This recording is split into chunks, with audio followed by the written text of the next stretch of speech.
Hey everybody, and welcome back to another episode of Vacuum Exposition.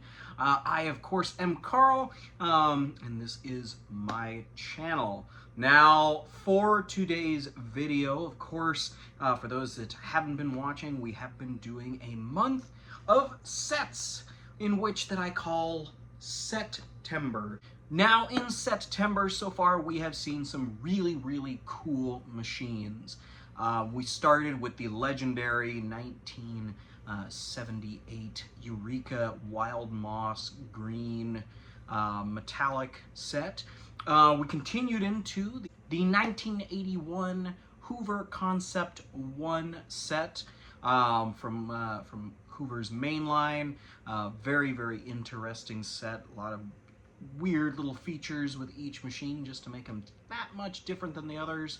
And then last week we took a look at the 50th anniversary of Eureka machines in that kind of a pale green and kind of like a marigold or canary yellow.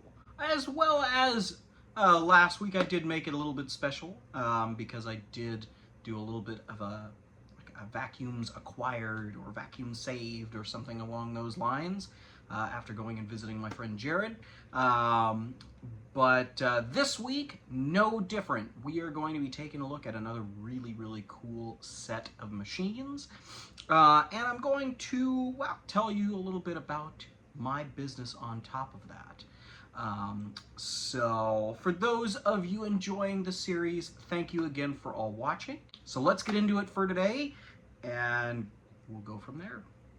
All right, everybody, so without further ado, let's get started. And before I get too deep into everything, I figured I would kind of go into, well, my little business that I've formed over the years. Now, during the pandemic, I needed to find a way to make a little extra cash. So I began to seek out well, used Kirby vacuum cleaners, as well as really any vacuum cleaner I could find for a very cheap price. And in doing that, I would, give them a little bit of the spa treatment, and thus create a machine that looked almost off the showroom floor. At least it looked shiny as a mirror, whether that be a Kirby or even something as common as a Plastivac. Like what we see before us. I assure you, one of these is not just a Plastivac, but we'll get into that in a second. Now, as we can see before us, we have three vacuum cleaners. The two on the ends are Bissell machines. The one in the middle is a Phantom Fury. And I decided to include these in my little video today because I have started my own little private business here at home. I have been accumulating vacuum cleaners for, the past few months, and just kind of getting them and fixing them up and, well, turning and burning, as I call it, because, everybody needs a vacuum, and everybody needs to be able to have that instrument, that tool in their house to keep it clean. And not everybody can afford a brand new machine, albeit there are some that are really affordable, and if you're always looking around, you can probably find a free one out there like I always do, but I digress. So as we're seeing, we have a Power Force Helix and a Power Force Helix Turbo Rewind in this lovely green color. Both of these were essentially trash finds. I live in an apartment, and I am always around other apartments, running errands and whatnot. And I frequent the side of the dumpster because when people move out of their apartments, as odd as it seems, people throw their vacuums away rather than trying to donate them to, Goodwill or anybody like that. Fun fact, if you're donating vacuum cleaners and you have an accumulation of them, they will usually only take newer machines. And even then, they're pretty picky on what they have or take in. So your next best option is, unfortunately, the dumpster, the skip, the circular file, if you will.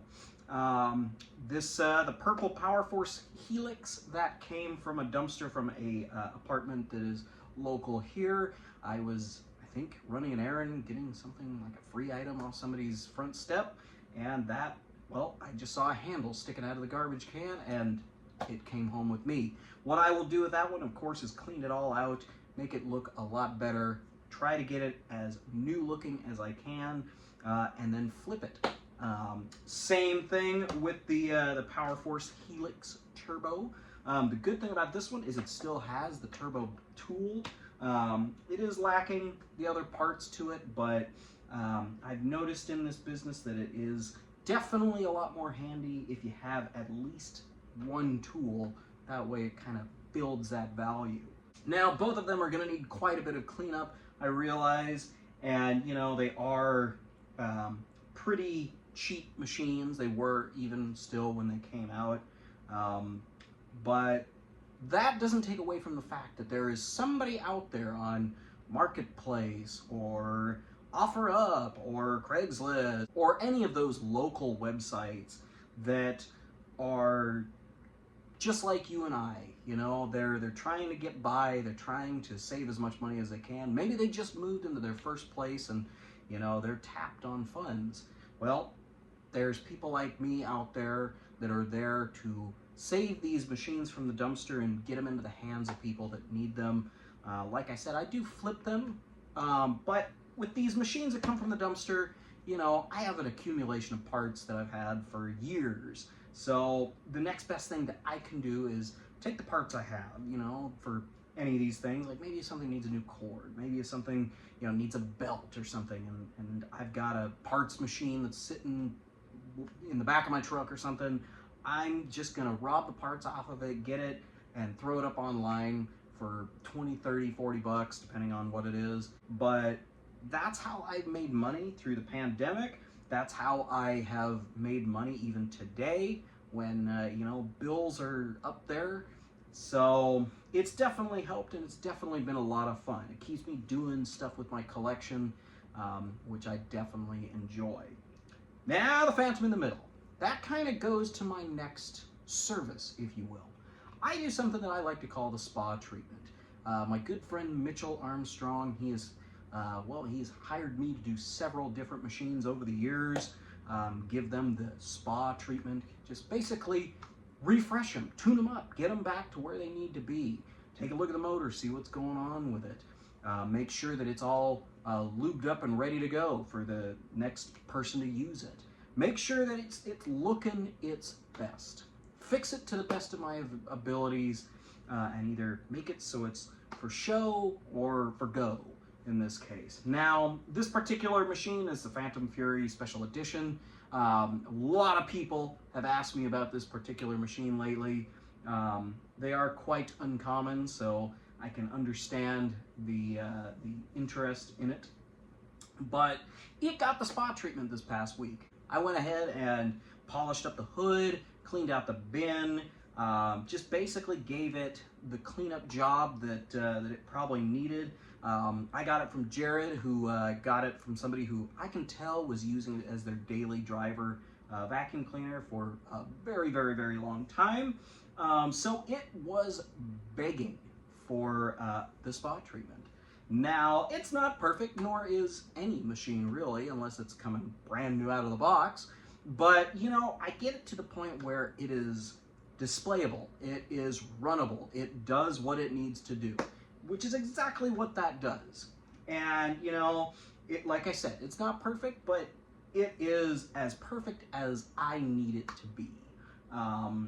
These machines, you know, they want you to fix them up when you're a collector. They want to be a shining piece in your collection, which is why I take so much pride in it, and which is also why I offer to do that service for other people.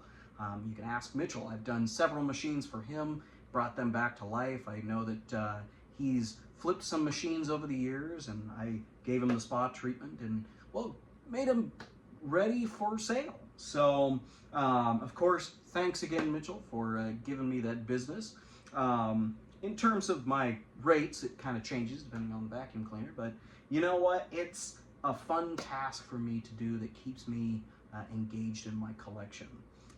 As well as, you know, it allows me to help others out. So those have been my two little businesses that I've had. I figured I'd share that with you guys today because I know there's a lot of people out there that are collectors of these things, and you know, the only way that they well, can collect is by accumulation. And I can totally understand. I did that for years. But you know, it comes to a point where you just got to figure out what you're doing with your collection. Unfortunately, a lot of people end up just getting out of the business altogether, selling everything off, and just kind of forgetting the hobby. What I'm doing and what I'm telling you guys right now that are collectors that do love working on this stuff, you can do more with it. You can turn it into a little business. My goal is to open a vacuum shop and be able to flip and sell vacuum cleaners eventually. But I just wanted to share that with you guys before we got too deep into everything today.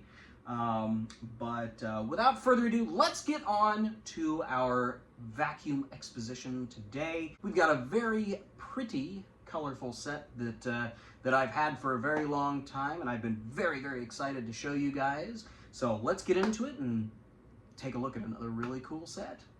All right, everybody, so we have ourselves a set of canisters. I know last week we looked at a bunch of canisters, but that included one upright. This was specifically a set of canisters. Now, not all of these are from the same model year, but that we will get into. Now, along this top row right here, this orangey colored one, a brown one, and a gold one, those are from Hoover's 1974 Hoover Celebrity lineup. Now, as we can see, they are kind of oddly shaped. They look very much like, I've been told, a UFO, a combination lock, more specifically because, well, their handle is kind of a loop in the top, so I can totally see why somebody would think you could go and, well, unlock a safe of some sort. But they are very interesting machines. I have a ton of these machines. I've had them for quite some time. I even have one that is out of the Hoover vault with the serial number 1. So the very first of that particular model made. But that is a story for another day.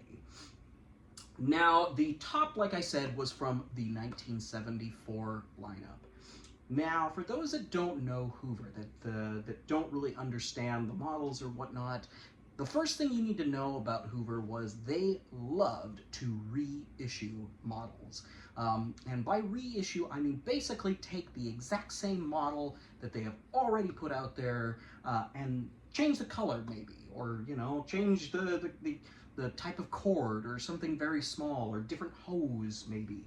But this set was no different. Now, this set up top here came out in 1974. To my knowledge, and after many, many hours of researching, very few people have completed this set in its entirety. Now, I say that this is a very special set, this 1974 set, because these were the first celebrities. 1974 welcomed in new canisters for Hoover as they retired others. And by others, I mean things like, well, the Aerodyne canisters,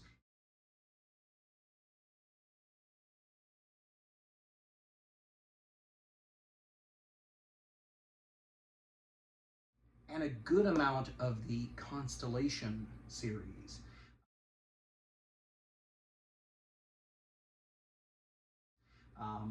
Now, these machines were very, very special. When they came out, it was quite a spectacle. Now, when I say a spectacle, the ad for this was so very 70s that it's hard to get much more 70s, if you know what I mean. And I'll show that ad for it right here.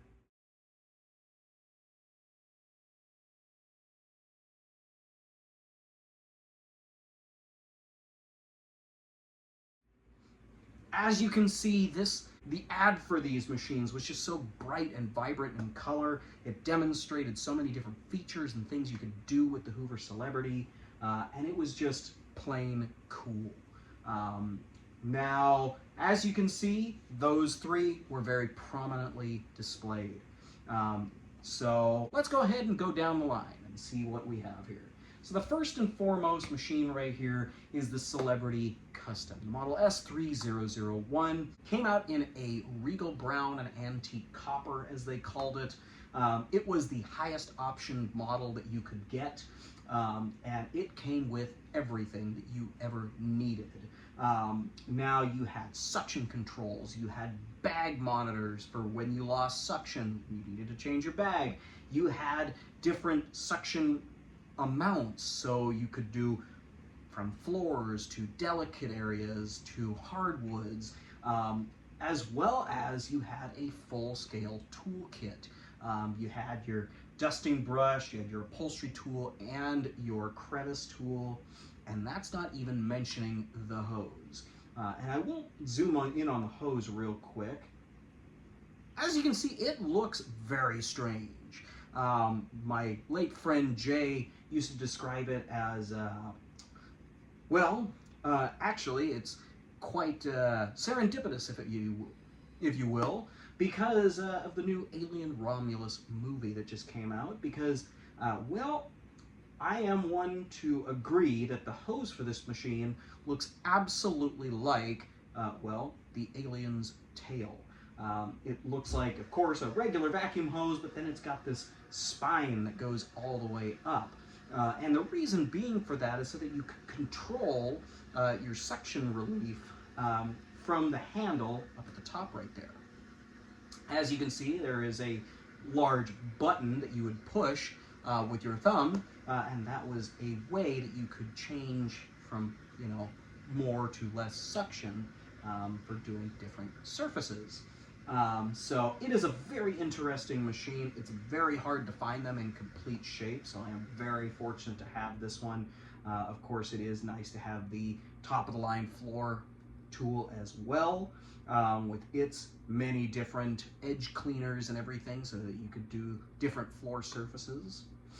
Now moving right down the line, we have the S3003 that came in the color that they called Gold Tone, and another one called Maple Sugar for the kind of the bottom. They were all very two-tone for the most part, but this one came in a very interesting color combination. The S3003 was your second tier down, in which you got, of course, a toolkit that was built into the back of the machine. As you can tell, it would have had the same tools as the S3001, but it lacked a lot of the suction controls. You more or less just had, a hose, as well as the floor tool. Now, I do not have the floor tool with us today, but that doesn't take away from the fact that it is such a really cool machine. But I do want you all to notice something that is actually quite historical in my opinion, which was the big reason why I bought this particular machine in the first place. Now, along the edges, you can kind of see them, and I'll zoom the camera in on the stickers there. Along the top of this machine, you see several different stickers. You see automatic cord reel, you see 3.73 peak horsepower, as well as a 13-quart bag. Now, this particular machine, while it may not look super special in comparison to others, this was actually a floor demonstration model. And by that I mean when Hoover would send out their new crop of machines out to the world, whether that be vacuum dealer or wholesale retailer, anything like that, they would give you, of course, the stock that would come in the box, and then they would also give you one that I was told was in a, relatively unmarked box, but it had stickers applied to it. They would give you the designated floor model with a roll of stickers that you would put on it. And then you would put it out and display it and leave it to be available for customers to use in the store to test it and see how they liked it. Now, this machine, thankfully, still has, most of the stickers still on it. which is so cool in my opinion because it shows you exactly what you would have seen as, well, somebody that needed a vacuum cleaner in 1974. You had all these different features, and now you would have of course seen, you know, this one and this one with those stickers, but, you know, unfortunately very, very few of the floor display models have been found. I'm guessing a majority of them got tossed after, well, when the new models came out, or went into the hands of the employees who sold them, which very well could have been the case for that one. Now, this particular rendition of the S3003, the very, very first one, is probably the only one documented at this time. I have looked high and low. The only other one that I have ever been able to find in pictures is the one from the ad I just showed you. So the gold tone and maple sugar colored one, very, very, very rare. Not easy to find. One being a floor model, even more rare. So this machine was a very spur of the moment decision. It was at a time when I was in college and I just saw a really cool colored celebrity with the stickers on it, and I said, I've gotta have it. It looks historical. And I bought it, and to this day, I have not been able to find a picture of another one. Or nonetheless, a video of one that we're doing like today. So moving on to this beautiful little orange machine. I believe they called that Sunset Orange and Antique Copper, but basically it's orange and brown. This was your lowest tier model, as you could see in the ad. Now, by lowest tier, I mean you didn't get nearly as many features as you did with the other two. This one, you still would have gotten your basic toolkit as well as a floor attachment, but as I recall, instead of getting the extension one, like this one right here, you would have gotten two individual ones that just click together. You also did not get the cord winder, which was on top, like looks like the combination lock dial. So it was just kind of flattish with the Hoover logo right here. You would have also lacked wheels. Now, I know you can't really tell from here, but you kind of tell on this one right here. These, most of the time, came with wheels. The more deluxe models had big, big wheels on the side and one little kind of caster so you could steer it, while the 3003 would have had 4 casters so you could just kind of maneuver it around. This one was known as a floating celebrity. So using the technology from the Hoover Constellation, and for those that don't know, the Hoover Constellation utilized a motor setup in which the exhaust was pointed down, and it had kind of a flat surface where the ball, or the Constellation sphere, would ride on, and essentially the exhaust would let it float on the floor. The Celebrity was not nearly as good at floating on the floor as the Constellation, but they did have a system in place so that the exhaust did point out the bottom, and effectively it would create a cushion of air that would allow you to basically let it float. And I will demonstrate that when we get onto our run demo. But it was a pretty basic model. Now, I love the floating celebrities. They definitely have a special place in my heart because, well, they were some of the first ones I ever owned. There were some of these particular models. This is the S3005. There were other models like that green one I did a video on a while back that were a little bit more deluxe. That was the Celebrity 3, if you're a collector. This S3005 was the Prometheus of all of that. It was the precursor, if you will. Which brings us on to the machines lower. Now, the S3001 would evolve into the Hoover Celebrity Elite, which would have had an actual power nozzle and an electric powered hose. And I'll show a picture of one of those right here.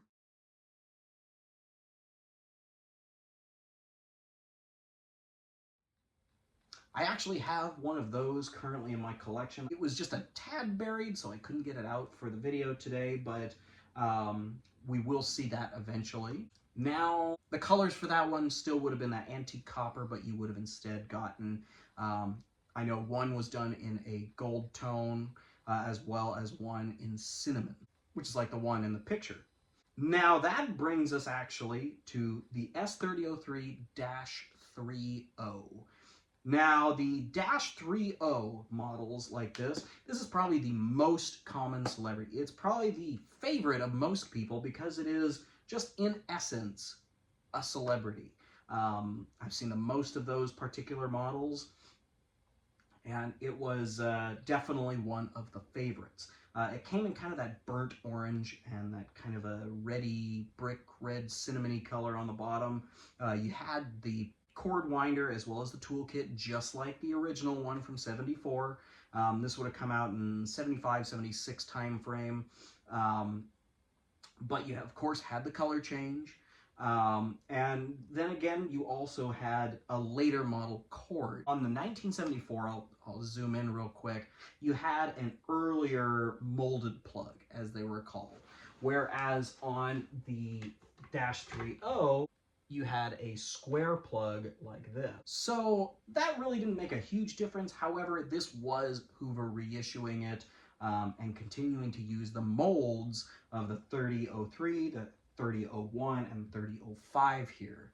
Now that brings us over to this one. Now this is the S3121. This one actually came out in 1979, but I felt that it was the closest in resemblance to the 3005 because it did come in this poppy red color as well as the antique copper. Or that dark brown. Of course, you can see it has the later cord as well as the bigger foot push on off switch, whereas the others would have a light switch type switch on the side. Now, this machine was not directly after this one. The S3005 would have been reissued and actually came out in gold tone like the S3003. And I actually have one of those in its original box that I'll do a separate video on just because it is quite a special little machine. But both still floaters and both really, really cool. So that goes over the entire original Celebrity set. They were reissued several times in order to use, well, the molds for the steel. And the Celebrities were so popular. They were the quintessential 70s canister vacuum that Hoover offered and sold a lot. And they got additions like power nozzles, they got electronic controls, they had what they called the whisper technology, where they had more filters in order to keep these even quieter than they are, and these were known for being quiet machines. They also had special edition models or dealer specific, which were also really, really cool, and I do have some of those as well.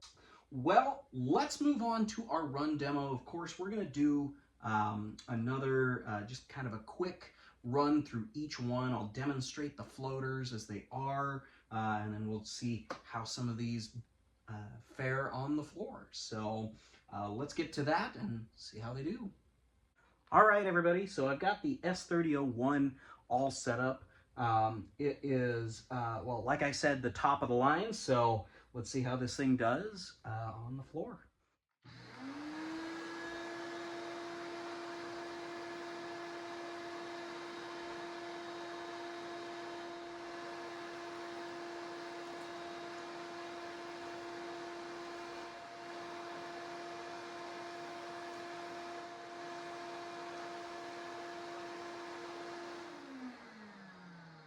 This thing performed marvelously. So let's get on to the S3003. All right, so I figured I'd get my dusting brush on here and just kind of go over the carpet real quick, just to kind of show you the power of the S3003, 1974.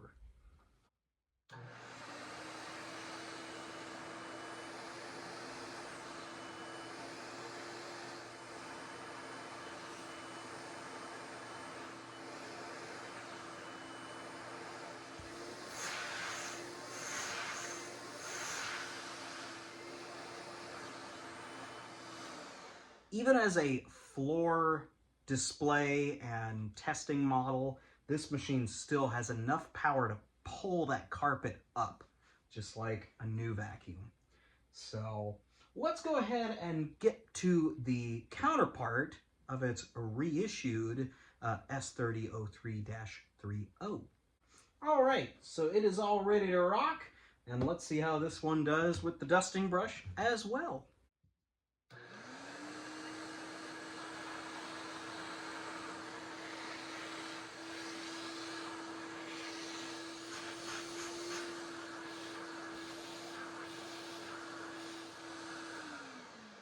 And just like its reissued counterpart, older brother from 1974, this machine does fantastically, and as well as brings that carpet up.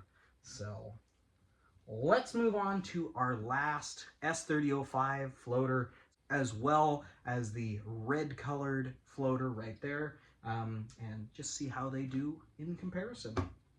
All right, so like I said, this is actually a floating model. So essentially it's just kind of like pushing a brick on the floor right now. But once this is turned on, I'll push it around and we'll see how it does.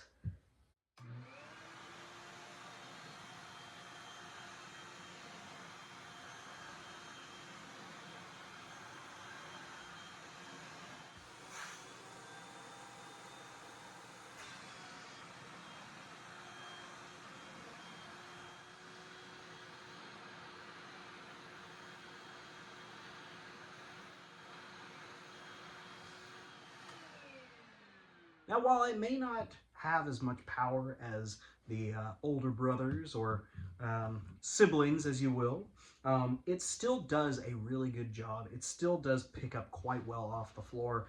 The only issue is when it does, well, clog up, or in the case where you're stopping the hose, well, that suction is gone, so there's no exhaust coming out the bottom, so once again, it turns into a brick. Now, while I was moving it on the floor, that was with ease in comparison to the others on wheels. However, still not as much as the Constellations used to do. So it floats, but not as well. So let's get on to the last one and see how it does too. All right, we have come to our final vacuum run demo. This, of course, was the S3121 from 1979. Like I said, it does have that push-down switch, where the others had a simple toggle switch on the side. It also had the color-matched cord hook and color-matched handle, where the original one would have had white of both of those. It is definitely different. The logo is a little bit different than the older one. Of course, it had that square plug like I was talking about with the Dash 30. Now, this machine was one of the last celebrities that my late friend Jay acquired. I believe it was a gift that he had bought for himself online. This is a special one in my collection, and of course it won't be going anywhere, but definitely some good memories discussing this one. So let's see how this one floats. I didn't hook up a hose to this one, mostly because well, we've already seen how these things perform and how well they pull that carpet up. So let's just push this one across the floor and see how it floats.